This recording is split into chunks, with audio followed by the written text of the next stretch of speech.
gente se reunía a hablar de brujería y cómo la gente prefería reunirse a hablar de apariciones demoníacas. O sea, en mi campo nos reuníamos, ¿verdad? Y cuando nos reuníamos en la noche, que no había luz ni nada, era hacer cuentos y hablar de galipotes, de tal cosa y tal cosa. Lo que pasa es que el enemigo, Satanás, que el Señor lo reprenda, es astuto y él engaña a las personas a través de estas cosas. Pero pastor, en nuestra experiencia que hemos tenido juntos, vemos cómo la gente cae endemoniada y cómo la gente actúa endemoniada. Y es un impulso que un ser humano sin Cristo no lo puede controlar. Sí, pero ¿cómo con el tiempo esa persona que está endemoniada no discierne de sí mismo que es algo sobrenatural, sino que lo toma como algo natural?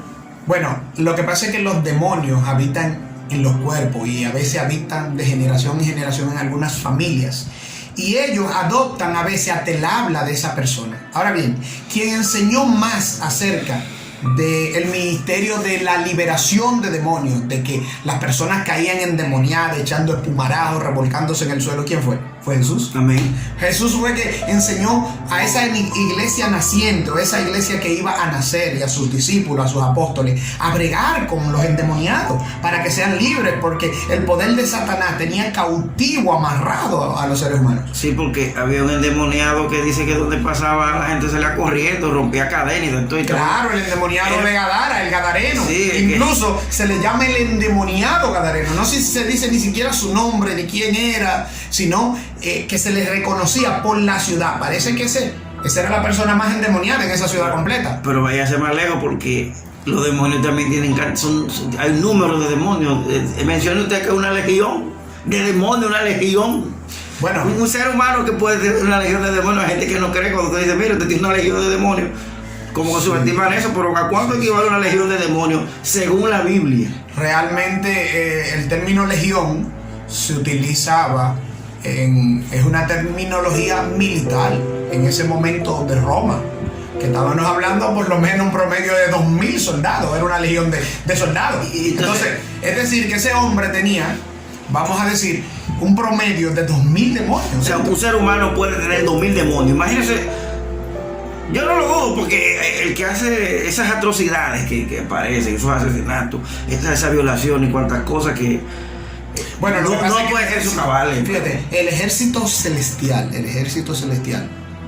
no sabemos el número, pero está compuesto de millones según la Biblia. Entonces, acuérdate que una tercera parte de ese ejército celestial, Satanás lo convenció para que fueran su aliado y se rebelaran contra Dios, y pasaron entonces a ser demonios. Y acuérdate que entonces son millones de demonios que hay operando. Entonces, en una población promedio, en el tiempo de Jesús, se cree que en Palestina, en el tiempo de Jesús, promediaban 1 millón de personas en ese tiempo.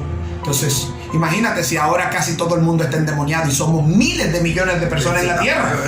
Entonces, habían tantos demonios que una persona podía ser poseída por muchos demonios a la vez. O sea, pastor, que en este tiempo hay una gente que puede tener 2.000 demonios y no saberlo. Pudiera ser, claro que sí, porque si en aquel tiempo pasó, hoy en día también pasa. Fíjense, hay un tema con las personas que están en la calle. Hay personas que son indigentes, que usted la ve comiendo en los basurales, y no son personas que usan droga ni nada de eso, sino que están enajenados mentalmente.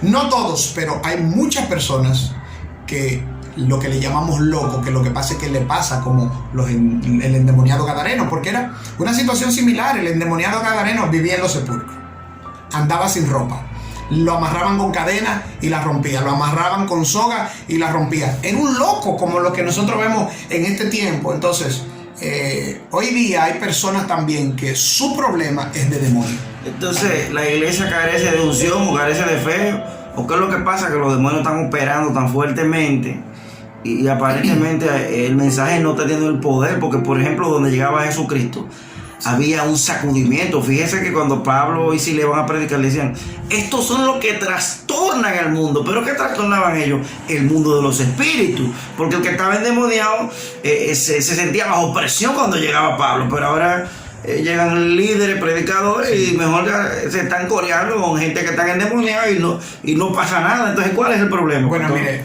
el problema es que yo no diría que a la iglesia le falta unción ni falta de poder. Yo diría que vivimos un tiempo donde Jesús habló del afán y la ansiedad y nos hemos acomodado, hemos dejado esa oración profunda, el ayuno, la búsqueda espiritual y exhibir básicamente ese poder para libertar al cautivo. El Señor quiere que su iglesia siga libertando al cautivo. Ahora, ¿qué sucede? Fíjese, los demonios, que el Señor los reprenda, no solamente operan en esas personas que están locas, que están así de esa manera, sino que también operan en algunos intelectuales. Hay muchas personas que tú crees que son intelectuales y es que están endemoniados, están endiablados. ¿Para qué? Para que blasfemen del Evangelio, para que se burlen de los siervos de Dios. Entonces, como ellos dicen, principados, potestades, huestes celestiales de maldad que operan en las regiones celestes. Es decir, que no importa en la dimensión, vamos a decir, socioeconómica que esté una persona, ni donde sea, en los barrios, Satanás, que el Señor lo reprenda, manda a sus demonios y opera bajo la droga. Hay muchas personas que son violentos bajo los atracos, bajo los robos. Todas esas personas están endemoniadas porque Satanás, que el Señor lo reprenda, es homicida desde el principio, es mentiroso desde el principio, y todas esas personas que operan bajo la mentira, bajo el robo, bajo el asalto, como dije, operan bajo las influencias de demonios. Pero también los intelectuales, hay mucha gente que solamente piensa en el conocimiento, que leen muchos libros y se alejan de la voluntad de Dios. Hay personas así, gnosticismo, que dicen que son ateos prácticos, que son ateos por la ciencia, que son ateos por teorías, qué sé yo. Esas personas también están bajo la influencia de demonios. Y mire, pastor, ya para finalizar esta parte, para después continuar en este próximo video, le voy a dar una pregunta, pero no la conteste completamente, que hay que hacerlo en otro video. ¿Hay demonios más fuertes que Satanás? Más poderoso que él, porque a Satanás que se le atribuye todo. Mire, le voy a dar un pequeño dato. Satanás, que el Señor lo reprenda, la altimaña de él no es su fuerza. No. Él no opera básicamente bajo su fuerza, aunque la tiene. Pero el fuerte de él no es la fuerza, es la astucia, el poder de convencimiento, ¿verdad? Amén. ¿Cómo pudo él convencer la tercera parte de los ángeles? Por eso nosotros le decimos a los creyentes, con Satanás no se discute, con Satanás no se conversa. Engañó a Eva. Y todo en la Biblia, excepto Jesús, todo el que ha tenido una conversación con Satanás, él ha terminado convenciéndolo, porque es padre de mentira. Porque hoy un predicador que dijo y todo el mundo dio brinco y pata voladora, que hay un demonio que están en prisiones porque son más fuertes que Satanás, que si lo sueltan. Bueno, eso es lo que dice el apóstol Pedro.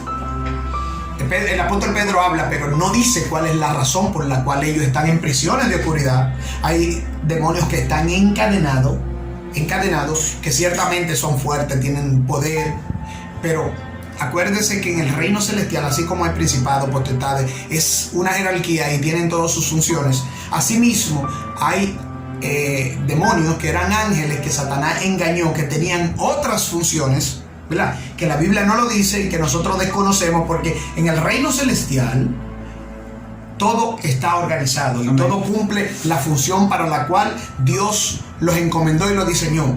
Entonces, la razón por la cual la Biblia dice que están encadenados y que serán sueltos incluso en un tiempo específico, la razón no la especifica la Biblia. Entonces nosotros no podíamos decir eso sería especular. Entonces, en el próximo tema, queridos hermanos, vamos a hablar cómo Dios, en el nombre de Jesús, se reprenden los demonios, pero también cómo los ángeles operan. Amén. El pastor va a estar desglosando eso porque los demonios no tienen una importancia. Bueno, solamente dimos un preámbulo, ¿verdad? Un preámbulo luego podemos pues seguir abundando sobre este tema. Que el que es lavado con la sangre de Cristo, que tiene autoridad, Jesús dijo: yo doy autoridad por ir a serpiente y escorpión. Amén, amén, es un tema genérico con fines informativos. Amén. Que la gente se oriente, porque esto no es un show más. No solamente Dios nos ha cubierto, sino también que como iglesia, como siervos del Señor, nos da esa autoridad, ¿verdad?, dada a la iglesia y a nosotros los que somos siervos y ministros del Señor, para que libertemos al cautivo. Amén. Porque hay gente que no cree en estos temas, hay gente que cree demasiado. Y hay gente que no está seguro si creen o no creen. Sí. Y para ese público que cree, que no cree, que está inseguro, creo que estamos tratando de informarle. Así que Dios le bendiga, queridos hermanos. Dios le guarde. Le habló el pastor Misael Hernández. Pastor Kelly Familia. Y que la paz de Dios sea con todos. Hasta la próxima.